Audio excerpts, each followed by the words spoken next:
Alrighty, Silksong has been out for over a month, so I think it's fair enough to compare it to Hollow Knight. And my takeaway is that less is more. Now, I know it's still very early into Silksong's lifetime, but I'm curious to see if any other major fans had the same criticisms that I had. All I'm going to be doing in this short video is explaining how Hollow Knight did some key things better than Silksong. Additionally, this doesn't mean Silksong is a bad game in any way. If anything, I believe it's a phenomenal game and will grow to be even better. Oh, and as you probably could have guessed, this video will contain spoilers. Anywho, let's begin. One of the most notable upgrades from HK to Silksong is the visuals, mainly meaning the areas. Each of them looks stunning and insanely beautiful, but at the same time, this felt like too much in certain ways. Cohesion is what I'm getting at. Silksong has so many unique areas that it sometimes doesn't feel as well put together, and seems like some could be placed wherever. When comparing the two, HK, while having less overall distinct areas, still feels more perfectly put together. Think of it like this. HK is a puzzle and all the areas fit into a proper place, while Silksong is almost Lego-like, meaning that the areas are stacked together and do fit, but some could have been placed wherever. The main spots of the game that I felt this applied to were Hunter's March, Far Fields, Greymoor, Shellwood, Wisp Thicket, and Weave Nest Atla. Now, another conundrum that I felt with the game was the overall speed. Don't get me wrong, fast is fun and fits well with Hornet's character and the boss fights. However, this can cut down on the amount of time a player spends in a given area, thus meaning areas have to get bigger, but then they feel less memorable. Since HK is a slower game, the player feels like they get to soak in each area as much as they want. But in Silksong, since dash also gives them a sprint, the player can essentially zip through areas as fast as their own skill allows them to, and in turn they might not get as much of an appreciation for each area that they're in. Another major appreciation that I have for both games is the music. However, once again, it feels like HK has a slight edge over Silksong in terms of its music. Right off the bat, I'll say that Silksong has some spectacular environmental tracks. But where it shines even more than HK is in the boss soundtracks. To name a few, Lace, Widow, Trobio, Grandmother Silk, Nyleth, and Scarsinger Carmelita are all brilliant in their own ways. However, when looking back on how the game plays much faster, I believe this is where HK takes the edge over Silksong, with its environmental music. Even though HK might not have as many amazing environmental tracks, the ones that it does have are greatly benefited by the slower playstyle. The main big key areas lend themselves to let the player play as slow as they want, thus allowing them to get a much stronger appreciation for the accompanying song of the area. Playing back off the issue of speed is the boss fights themselves. Now, I welcome the increased difficulty that Silksong brings compared to HK, and I enjoyed a lot of the boss fights.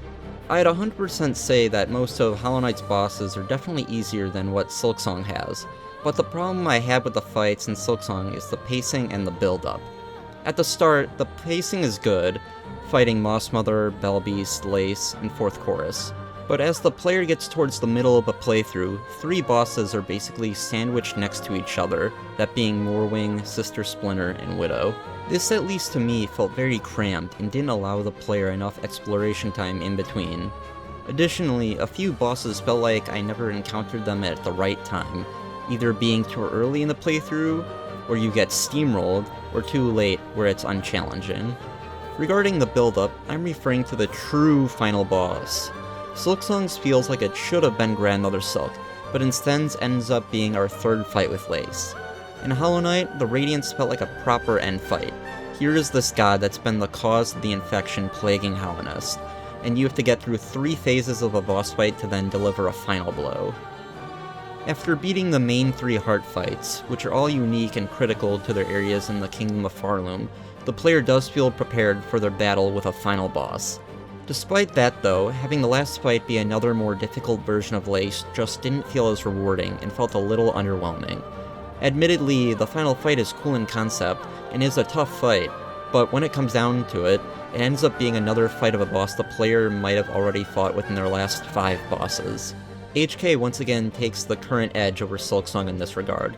because even though the bosses aren't as tough or complex, they are spaced better and give appropriate lead up to the true final boss of the game. The second to last reason I have is that the basic enemies in the game have too much of a moveset. Now, I certainly don't have an issue with Silksong having tough mid to late game enemies. The issue is that there are almost too many that are doing too much. The main thing I immediately took away when playing was that there were an alarming amount of enemies that had the same total of moves as bosses in HK.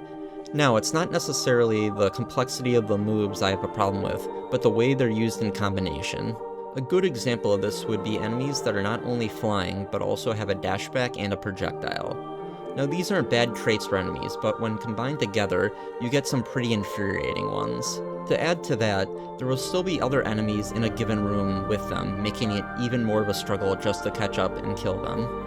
Then the cherry on top would be that there are still obstacles in the rooms that you encounter them in, and they typically heavily benefit the enemy, whether that's them backdashing away from the player over a spike area, or slowly flying backwards behind a large crowd of enemies that's further into a room. Overall, given that there are many more enemies in Silksong that either do double damage, fly, backdash, or have projectiles, it makes the player entirely more likely to try and avoid them, while making areas that they are in feel all the more cramped. Even though HK's enemies are overall simpler and there are fewer, I still believe this is another thing that it does better than Silksong. The final issue that I thought Silksong had was its economy, the rosaries. The main idea is that the majority of enemies will drop shards used for the player's craftable weapons, while a little less will drop rosaries. In general, I think that this is a great system to have, and makes sense that not every enemy should be dropping currency. However, Silksong still has some other major flaws with its economy. To start off, the game has so many things for the player to purchase, being items from shops, maps, benches, upgrades, bellways, and even donations. There's so much that an average player can't keep up, and what they find they will typically have to be revisited once they've acquired more money.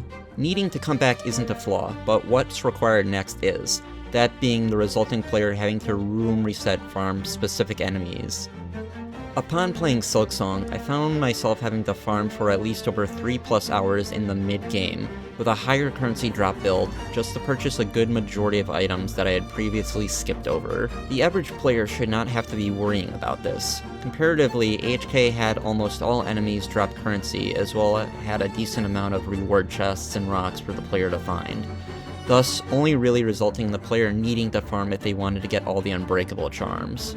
Additionally, while both games implement a relic system through Lem and Scrounge, of course, while Silksong needs more, it has less.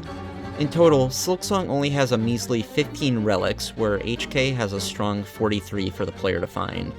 Numbers-wise, in reward currency, it's HK totaling 21,650 geo, and Silksong giving out a measly 1,850 rosaries. I believe that speaks for itself. Going back to the issue of speed, it combines with the currency issue's reason to fight early enemies, especially if they're only dropping shards. Unless the player actively needs more silk for their bar or shards for their weapons, there's no incentive to be fighting a good amount of early enemies you encounter.